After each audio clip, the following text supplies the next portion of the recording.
जय जोहार, जय छत्तीसगढ़। आज हम लोग बात करने वाले हैं छत्तीसगढ़ के न्याय की धानी बिलासपुर में जो बच्चों के साथ अन्याय हो रहा था और एक बोल सकते ग्रुप बनाकर जो चीटिंग कर रहे थे, जिसके कारण छत्तीसगढ़ के किसान मजदूर के जो बेटे होते हैं जो रात दिन एक करते हैं और बेहतरीन तरीके से मेहनत करते हैं, उनके रिजल्ट को कैसे प्रभावित किया जा रहा था, उस विषय में थोड़ा विस्तृत मैं चर्चा करना चाहता हूँ। साथ ही साथ मैं जानना चाहता हूँ कि सरकार इसके बाद क्या कदम उठा रही है। तो आज हमारे बीच है तरुण सर जी।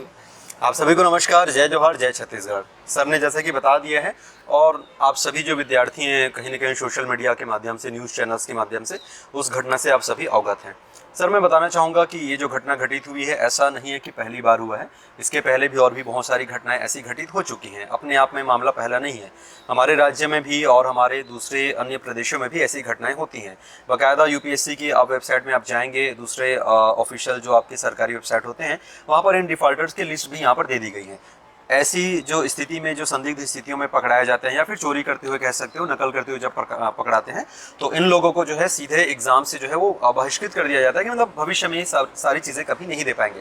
लेकिन बड़ा सवाल ये है कि सर वो तो एक कह सकते हैं कि संयोग था कि किसी ने उसको देखा और तब वो पकड़ी गई, है ना। यदि नहीं पकड़ी होती तो क्या होता। दूसरा सवाल ये आता है कि अब इस प्रकार के प्रकरणों को रोकने के लिए सरकार के द्वारा या फिर आयोग या व्यापम के द्वारा कौन से कदम उठाए जा रहे हैं। तो सर एक चीज़ मैं स्पष्ट करना चाहूँगा कि सबसे पहले तो ये जो घटना हुई वो पहले होनी नहीं चाहिए थी। अगर मैं एक अभ्यर्थी की दृष्टि से सोचूं, एक शिक्षक की दृष्टि से सोचूं, तो सबसे पहले ये घटना ऐसी होनी नहीं चाहिए थी। इस प्रकार के जब भी कोई आप एग्जाम लेते हो, देखिए एग्जाम का लेवल हम ये नहीं कह सकते कि आप एनटीए जैसे, सर एनटीए जो पेपर देता है, कंडक्ट करवाता है, जैसे मैं नेट जब मैं देने जाता हूँ या जब नेट क्वालिफाई कई बार नेट के एग्जाम दिए भी हैं जी, और या फिर सर वो नीट और जेईई का भी जब पेपर तो एनटीए करवाती है, तो मैंने एनटीए का जो चेकिंग जो सिस्टम है सर उन लोगों का, मतलब जो वेरिफिकेशन जो होता है वो मतलब नेक्स्ट लेवल का है, बहुत गजब का है। मैं और ऐसा नहीं कि वो सिर्फ दूसरे स्टेट में हो रहा है, हमारे छत्तीसगढ़ में भी होता है। हम ये भिलाई में आप चले जाइए, रायपुर चले जाइए, जहाँ जहाँ पे सेंटर मिलता है सीबीटी का जो पेपर होता है वो सारी जगह पर ये सारी चीज़ें करी जाती है। तो मैं चाह रहा हूँ कि उस प्रकार की चीज़ें यहाँ पर आए। हालांकि सर छत्तीसगढ़ के व्यापम ने कुछ अभी नोटिफिकेशन दिया है, उसकी भी हम चर्चा करेंगे, लेकिन बिफोर दैट मैं चाहता हूं कि अगर ये सारी चीजें होती, क्योंकि हम उसी पर बात करें कि ऐसी कौन सी चूक हुई जिसके कारण इतनी बड़ी घटना हमको देखने को मिली। सर हम लोग जैसे मॉल जाते हैं, जब पीवीआर जाते हैं तो वहाँ पे कितना हाई लेवल का सिक्योरिटी होता है। तो यहाँ पे एग्जाम जब देने गए बच्चे, मान के चलो तो यहाँ पे त्रुटि कहाँ पे हुई होगी, या बच्चे जो नकल करने के लिए गए थे वो ज्यादा स्मार्ट निकल गए। क्योंकि ये बोल सकते जब हम लोग भी मॉल जाते हैं तो भाई वहाँ पे एक अलग लेवल पर चेक होता है, ठीक है, आपको देखते रहते हैं बीच बीच में। तो मुझे लग रहा है मेल का अलग से चेकिंग होता है, फीमेल का अलग से चेकिंग होता है, तो यहाँ पे चूक कहाँ होगी, आपको क्या लगता है? तो सर मैं सबसे पहले वही ध्यान आकर्षित करना चाहूंगा कि ऐसा नहीं कि हमारे राज्य में पहली बार हो रहा है। मैंने पहले कहा है एनटीए के अंतर्गत आप देखेंगे तो वहां पर सर आपको पता है, मतलब घड़ी, ये तो कॉमन चीज है, घड़ी हो गया, शूज हो गया और भी दूसरे जो ऑर्नामेंट्स रहते हैं, एक भी आभूषण आप नहीं पहन सकते।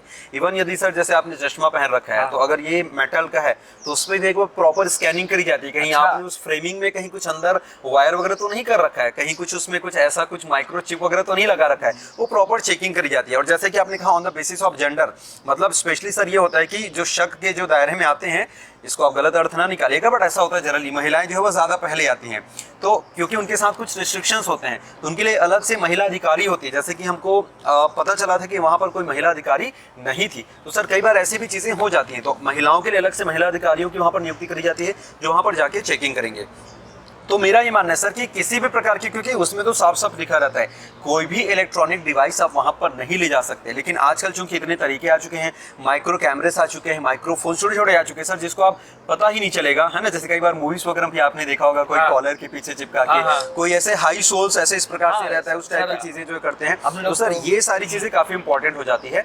सो उसको थोड़ा सा व्यापम को और अभी ध्यान देना होगा। तो सर एक बार मैं शॉर्ट में बता दूं कि अभी उन्होंने कौन कौन सी जो नई चीजें करने की जो है वो बात यहाँ पर करी है। मुझे तो लगता है आप लोग को एकदम ध्यान से सुनना चाहिए, क्योंकि आप जब पेपर देने जाते हैं, अगर आप कुछ भी छोटा सा भी डिस्टर्बेंस होता है तो अचानक आपको डेटा भूल सकते हैं, पैनिक हो सकते हैं। तो मुझे लग रहा है ये जो आप बताया जा रहा है उसे आप ध्यान से सुनिए। जी जी जी। और सर आप बता रहे हैं कि इसको किस हद तक फॉलो किया जा सकता है और कितना ये जो है कह सकते हैं प्रासंगिक है। तो जैसे सबसे पहले अगर मैं बात करूँ सर, इसमें बोला गया कि परीक्षा प्रारंभ होने के कम से कम 2 घंटे पूर्व यहाँ पर बुलाया गया है। अब सर इसको बहुत सारे बच्चे हो सकता है लाइटली लेंगे या उनको लगता है कि सर ये 2 क्या घंटे पूर्व तो कई लोग तो डेटा याद करते रहते हैं कि एग्रीकल्चर का जीएसडीपी कितना है, ठीक है, पर व्यक्ति इनकम कितना हो 2 घंटा पहले याद करके जाते हैं, तो थोड़ा सा है। लेकिन अब क्या करें, रूल बना हुआ है, तो मुझे लग रहा है सबको फॉलो करना चाहिए। बिल्कुल बिल्कुल सर, वही बताना चाह रहा हूँ। जैसे जब 9 बजे का जैसे सीबीटी कोई पेपर होता है ना, तो वहाँ पर क्लियरली लिखा रहता है 8:30 को आपका गेट क्लोज हो जाएगा। अच्छा। और जो एंट्री टाइमिंग होती है वो सर आपको 1 से 1.5 घंटे पहले ही उन लोग लेने आना शुरू करते हैं, क्योंकि आप समझिए अगर 9:30 या 10 बजे सपोज पेपर हो रहा है, तो 8 बजे से जब वो प्रोसेस शुरू होगा तो इतने सारे सर संख्या रहती है। आप समझिए कोई एक सेंटर है, वहाँ पे 150 बच्चे तो रहेंगे नहीं, कम से कम 200-500 ऐसी संख्या होती है, और उतने सारे सर स्टाफ्स होते हैं। तो ये डेफिनेटली मुझे ऐसा लगता है कि विद्यार्थी जितना समय के पहले जाएंगे, भाई इसका ये मतलब नहीं कि आप 9 बजे पेपर है तो सुबह 6 बजे से आ गए हो, अब ठीक है 2 घंटा बोले तो आप 7:30 है ना, तो मैक्स टू मैक्स आप 8 तक आपको चले ही जाना है। ये नहीं कि एकदम 9 बजे सर पहले क्या करते थे, ऑफलाइन पेपर होता था तो एकदम हम 8:45 को आराम से वहां पर पहुंचते थे, तो वो गलती वो चीजें अपने को अभी फिलहाल नहीं करनी है। एटलीस्ट यहाँ पर लिखा 2 घंटे ना, लेकिन कम से कम आप चले ही जाओ भाई, 1 से 1.5 घंटे पहले चले ही जाना, रिस्क आपको बिल्कुल नहीं लेना है। और सर दूसरा यहाँ पर बोला जा रहा है कि परीक्षा जो प्रारंभ, जैसे मैंने कहा कि 15 मिनट पहले गेट बंद किया जाएगा, जनरली वहां पर आधे घंटे पहले कर दिए जाते हैं, तो ऐसी स्थिति में भी बहुत ज्यादा यहाँ पर जो है वो दिक्कतें हो सकती है विद्यार्थियों को। सर इसके अलावा इस पर आप थोड़ा सा ध्यान दीजिएगा, इसमें कहा है कि हल्के रंग के आधी बाह वाले कपड़े पहनकर परीक्षार्थी जो है वो परीक्षा देने आएंगे। सर इस पर आपका क्या व्यू है? हाँ, अब देखो ये इसमें तो व्यू ऐसा है कि अब ऐसे जनरली शर्ट तो अवेलेबल रहते हैं, बट मुझे लग रहा है ये सही तरीका है, ठीक है, क्योंकि एक्चुअली जो फोल्ड जो पहना रहता है उसमें चीटिंग करने के ज्यादा चांसेस हो सकते हैं। और मान लीजिए सर आप और हम यहाँ पर बैठे हैं, मैंने फुल स्लीव पहन रखा है और मैंने ऐसे करके फॉर एग्जांपल मैं एग्जाम लिख रहा हूँ, अगर मैं ऐसे बैठा तो मुझे कोई रोक भी नहीं सकता। मैं सोच रहा हूँ मैं करके, लेकिन इधर से सर मैं कान लगा के हो सकता है, बटन में हो सकता है, बटन में कुछ उस प्रकार का मैं डिवाइस लगा लूँ, इसलिए उन्होंने हाफ स्लीव को है रखा है, बोल रखा है। तो भाई आप जिन नियमों की यहाँ पर बात करी गई है, प्लीज उन नियमों को आप जरूर फॉलो करिएगा। तो हो सकता है कि कैची पकड़ के इसको वहाँ पे आपके शर्ट को भी लॉस किया जा सकता है, तो नुकसान हो, उससे पहले आप सतर्क रहे, वो ज्यादा अच्छा है। एग्जैक्टली। और सर यहाँ पर बोला गया है कि फुटवेयर के रूप में आपको चप्पल पहनना है, तो सर ये बहुत बड़ा पॉइंट है। इसको मैं थोड़ा एक्सप्लेन कर दूं कि सर एक्चुअली जो हम शूज पहनते हैं सर, उसके नीचे होते हैं सोल्स, और सोल्स में आप जब वो स्कैनिंग करी जाती है तो कई बार उस स्कैनिंग मशीन की उतनी क्षमता नहीं होती कि अंदर की चीजों को कर सके। जैसे साउथ की मूवी आपने देखा होगा, जो हीरे वगैरह उसको यहाँ पे छुपा के लेके चले जाता है, तो सर आप एक एक का हिल्स चेक नहीं कर सकते, इसीलिए यहाँ पर गया कि आप चप्पल या फिर सैंडल टाइप की चीजें जो है आप पहनिएगा, जो पल्ली पैर ऊपर रहे, बिल्कुल बिल्कुल, जिसमें जल्दी से हम देख सके और स्कैन कर सके करके। सर इसमें एक और चीज है जिस पर अब मैं आपसे थोड़े से इनपुट चाहूंगा। इसमें बोला कि कान में किसी भी प्रकार का आभूषण ना पहने। सर वैसे तो लड़के नहीं पहनते, कुछ लोग शौक से पहन लेते हैं, लेकिन सर अधिकतर शादीशुदा महिलाएं हैं या बहुत सारी कन्याएं हैं, वो पहनते हैं सर। तो अगर मान लेते हैं फॉर एग्जाम्पल उन्होंने सब चीज याद रहा, पढ़ा, सब चीज देखे, लेकिन कई बार हड़बड़ी में वो चीजें नहीं आती, सर ऐसी स्थिति में क्या करना पड़ेगा? मतलब वो पहन के चलेगी, देन क्या कर देखो मेन क्या होता है कि अलग अलग सेंटर्स होते हैं। जैसे हमने फॉर एग्जांपल मोबाइल के बारे में बहुत चर्चा किया कि मोबाइल कभी कभी ये होता है कि मोबाइल बोलते हैं आप अपने भरोसे जिसके पास रखना रखे, कभी कभी अनजान व्यक्ति जो स्कूटी लेकर जाता है वो देवता के रूप में हो जाता है उस टाइम में, कि भाई उसका मोबाइल, उसके गाड़ी का नंबर आप नोट कर लिए और बोल दिए कि आपके गाड़ी में रखे। कई बार तो ऐसा भी मेरे साथ खुद हो चुका है, मैं झूठ की बोलूं, मेरे साथ ही हो चुका है कि एक बार ऐसा था कि पर्स और मोबाइल अलाउड नहीं था, तो बहुत पहले की बात है, तो मुझे बैग में रखना पड़ा, मतलब नॉर्मली चैन वाला बैग, ना कोई इसमें लॉक था ना कुछ था, हाँ भगवान भरोसे। तो कई बार ऐसा होता भी है, तो मुझे ऐसा लग रहा है कि आप ज्वेलरी अगर कोई कीमती सामान है तो इसे तो मुझे लग रहा है कि आप एकदम नोट डाउन कर लीजिए, क्योंकि हो सकता है वहाँ रखने का कोई ऐसी फैसिलिटी ना हो। कहीं कहीं पे दिया जाता है कि चलो आप टीचर के सामने रख दीजिए, कई बार टोकन नंबर आपको दिया जाता है, लेकिन सर उसकी गारंटी उनकी नहीं होती, क्योंकि वहाँ पे क्लियर मेंशन होता है कि भाई आप अपने रिस्क पर आप उसको रखिए करके। या तो एक और रहता है, अगर कभी ऐसा सिचुएशन आता है तो बोलते हैं कि सारा मोबाइल एक जगह रखो, लेकिन एक साथ आपको डिस्ट्रीब्यूट किया जाएगा जिससे किसी का मोबाइल इधर उधर ना जाए, तो बहुत सारे समस्या हो सकते हैं। तो सबसे अच्छा भाई सतर्क रहे, ठीक है, और सुरक्षित रहे। सर यहाँ पर एक और पॉइंट है जिस पर मैं थोड़ा सा ध्यान आकर्षित करना चाहूंगा। जनरली पहले क्या होता था, क्योंकि हमको तुलनात्मक रूप से ही बताना है कि जब हम एग्जाम देने जाते थे तो मान लेते 10 बजे मेरा पेपर है, तो सर मैं आराम से, भाई मेरा सेंटर अगर लोकल यहीं का है या मेरे घर के बगल में सेंटर है, तो सर मैं तो 9:30 पौने 10 तक आराम से निकलूंगा, 10 बजे पेपर है तो मैं आराम से 9:50 9:55 तक भी एंट्री लेता हूँ। और सर जैसे ही जनरली होता ये था, आपने भी कई बार इन्विजिलेशन ड्यूटी करी होगी जैसे मैंने भी करी है, तो जैसे ही सर रिंग बजा हमने पेपर कलेक्ट किया है ना, क्योंकि मैं ऑफलाइन की बात कर रहा हूँ और ऑनलाइन में तो कुछ नहीं, सबमिशन होता है उसके बाद उनको चले जाने दिया जाता है। तो यहाँ पर लिखा गया है पेपर खत्म होने के after end of the paper आधे घंटे बच्चों को रुकना पड़ेगा। सर इस पर आपकी कुछ इनपुट, कुछ राय मैं चाहूंगा। पेपर खत्म होने के बाद आधे घंटे इनको रुकना पड़ेगा। क्योंकि जैसे ही पेपर एंड होता है तो जनरली सबसे पहले क्या पेपर को कलेक्ट करते हैं, फिर काउंट करते हैं, काउंट करने के बाद एक बार और सर्च करते हैं कि कहीं कुछ मिस्टेक्स तो नहीं हो गया, फिर इसके बाद जब जनरली दो टीचर रहते हैं, दोनों कंफर्म हो जाते हैं, फिर जाने के लिए बोलते हैं। बट आई थिंक मुझे ऐसा लग रहा है कि इसको इसलिए किया गया होगा क्योंकि कई बार ये शिकायतें मिलती है कि पेपर के बाद भी कुछ ऐसा कुछ प्रकरण आया, ठीक है, कभी कुछ अभी जैसे मैं उतना तो नहीं समझ पाए, विधानसभा में ही चर्चा चल रहा था, लेकिन उसमें ये था कि किसी ने अपने जो OMR सीट होते हैं उसमें मोबाइल नंबर लिख लिए थे, है ना, जबकि उसमें कुछ लिखना अलाउड नहीं रहता है। तो मुझे ऐसा लग रहा है ये सरकार या विपक्ष की बात नहीं, ये मेन ओरिजिनल मुद्दा है क्योंकि जैसे मध्य प्रदेश हम लोग बहुत फेमस जो था व्यापम घोटाला, उसके बारे में सुने थे, यूपी बिहार में जनरली हमको सुनाई देता है, बट छत्तीसगढ़ में भी यहाँ तक पहुँच गए।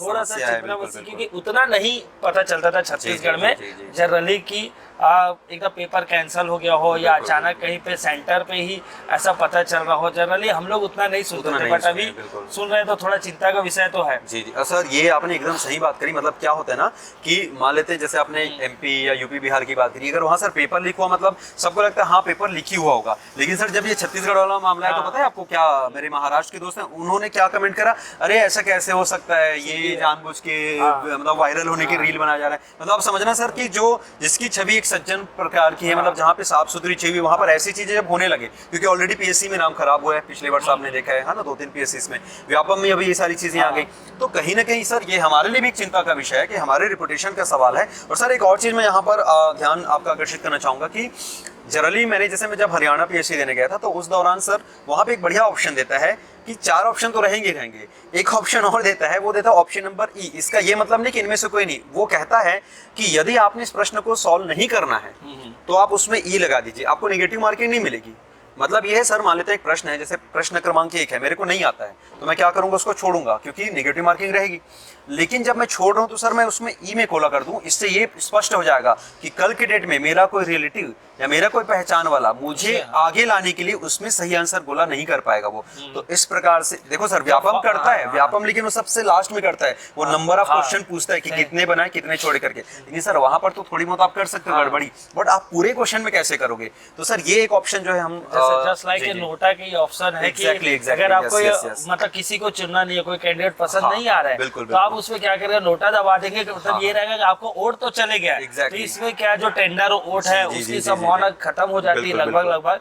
तो उसी सिचुएशन में है। और अभी सर एक नया वो भी आया कि अगर 2 आंसर सही है, आपको पता होगा तमाम तरीके के सोर्स होते हैं, तो 2 आंसर है तो आप किसी को भी टिक करोगे, अगर 2 आंसर वहाँ लिया जा सकते हैं तो दोनों को सही होगा। ये भी मेरे को लग रहा है गुड डिसीजन है। हाँ ये सही है सर, क्योंकि होना चाहिए ऑब्वियसली। अब सर अगर मैंने पूछ दिया जैसे फॉर एग्जांपल मेरे देश का नाम क्या है, भारत और हिंदुस्तान दोनों रखा है, तो मैं तो बोलूंगा ना भाई भारत और हिंदुस्तान दोनों है, बस वैसा कुछ है। सर इसमें एक और जो छोटा सा चीज है, देखिए बाकी जो नियम है वो लगभग पुराने नियम है कि आपको जो है एडमिट कार्ड लेके जाना है, पासपोर्ट या जो भी फोटोज वगैरह लेके जाना है, वो पुराने नियम, उस पर सर हम चर्चा नहीं करेंगे। उसमें जो कॉमन चीज है कि आप स्कार्फ नहीं ले जा सकते, टोपी या कैप नहीं ले जा सकते, घड़ी पे स्पेशली मैं कहना चाहूंगा, जैसे मैं वहां बता रहा हूँ किसी भी प्रकार की घड़ी उन लोग अलाउ नहीं करते। उसके पीछे का रीजन ये होता है, देखिए जी हाँ, उसमें आपको सर मतलब आप सिर्फ कपड़े पहन के जाएं, शूज या जो चप्पल सिर्फ वही है, और अगर कोई स्पेक्स या चश्मा लगा रहे तो 10, उसके अलावा आप कुछ नहीं कर सकते। यहाँ पर मैं फिर से आप लोगों को दूंगा, क्योंकि सर बहुत सारे बच्चों का रहता है जब ऑफलाइन पेपर बना रहे होते हैं तो समय जो होता है वो बहुत इंपॉर्टेंट हो जाता है, तो उस चक्कर में कई बार जो है वो लोग घड़ी लेके जाते हैं।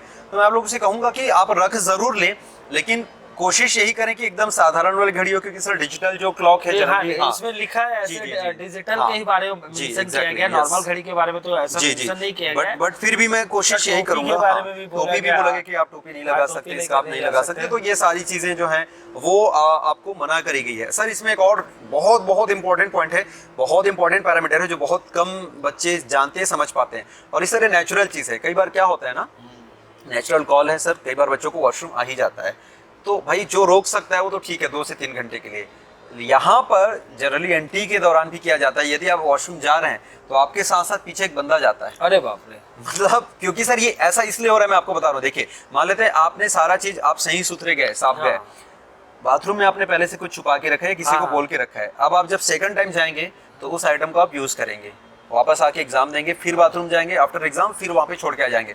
और ये उसी प्रकार से सर आप समझिए, जब आप गए तो आप साफ थे, अब आए साफ थे, बीच में आपने क्या किया, ये इंपॉर्टेंट है। हाँ, तो डेटा अगर देख भी लिया जैसे 8.96 और 8.69 में कंफ्यूज है। लेकिन सर मेरे को आप जो बताया तो मेरे को अपने 12th और 10th में जब बोर्ड एग्जाम होता था तब की बात याद आ गई कि वहाँ पे मैं तो ठीक ठाक स्टूडेंट था ऐसे, लेकिन ना एक बार मैं ऐसे मन में ही क्यूरियोसिटी हुआ कि सब लोग गए वॉशरूम गए तो कई लोग कहीं छुपा रहे हैं, कहीं छुपा रहे, तो मन में आया कि मतलब इतना अनलीगल कैसे हो सकता है। लेकिन मैं बाद में ये पता चला कि जो वहाँ के स्टाफ के कोई लोग रहते, जैसे ही पेपर चालू तो वहाँ जाके एक बार पूरा ढूंढ लेते हैं और सारा चीज वहाँ का मटेरियल निकाल लेते हैं। और उसके बाद तो शायद ये भी आप सही बोल रहे हैं कि ये तरीका भी है ना बहुत बेटर हो सकता है। और लेकिन सर मैं ये सोच रहा हूँ जैसे अभी तो जितनी बातें लगी उसमें से है पॉजिटिव है, लेकिन बच्चों के लग रहा होगा ये तो बहुत नेगेटिव बात हो रहा है यहाँ पे। लेकिन मैं इतना बताना चाहूंगा कि एग्जाम जो भी हो रहे हैं उसमें सिलेक्शन हो रहे हैं तो हमारे ही परिचय के कई लोग आ रहे हैं, है ना, इन द सेंस जिसमें से कोई बच्चा ऐसा है कि साइकिल से 10 किलोमीटर कोचिंग करने के लिए आ रहा है, फिर भी उसका सिलेक्शन हो जा रहा है हॉस्टल वार्डन में, ठीक है। तो ऐसे यहाँ पे कितना बढ़िया रिजल्ट अभी जो आया है। तो अल्टीमेट अगर आप देखेंगे जैसे पीएचई का आया उसमें भी कितना बढ़िया हमारा जो एक और चीज है, मतलब ना ये तो चलो न्यू कमर्स बोल लीजिए, मेहनती बच्चे बोल लीजिए, दूसरा सर पेशेंस लेवल। आप और हमने भी देखा कुछ ऐसे हमारे फैकल्टीज भी थे, है ना, जैसे वो एक पाहुजा सर करते थे, है ना, तो मतलब कितने समय मेरे समय से पढ़ा रहे थे वो, मतलब 15-16 से पढ़ा रहे हैं, आज मतलब लगभग 10 सालों बाद जो है उनको लाइक जॉब रैंक आया। तो आपको पेशेंस रखना पड़ेगा, ठीक है, इसमें नहीं होगा तो किसी और में होगा, लेकिन होगा जरूर, ठीक है। तो आप इस चीज को आप जो है अपने दिमाग में जरूर बिठाएं, आपको अनवरत मेहनत करते रहना है, कंटिन्यू बने रहना है। और कंटिन्यूटी आप हमारे खिलेश सर से भी सीख सकते हैं भाई, रोज सुबह आपके लिए आते हैं 11 बजे, मस्त मस्त क्वेश्चंस लेके आते हैं, माहौल बनाते हैं। और ये सर आप ये सीरीज जो है वो क्या पूरे साल चलाने वाले, लगातार रखने वाले? हाँ, बच्चों का जब तक साथ रहेगा, जब तक डिमांड रहेगा भाई, सिंपल सा डिमांड और सप्लाई का खेल है।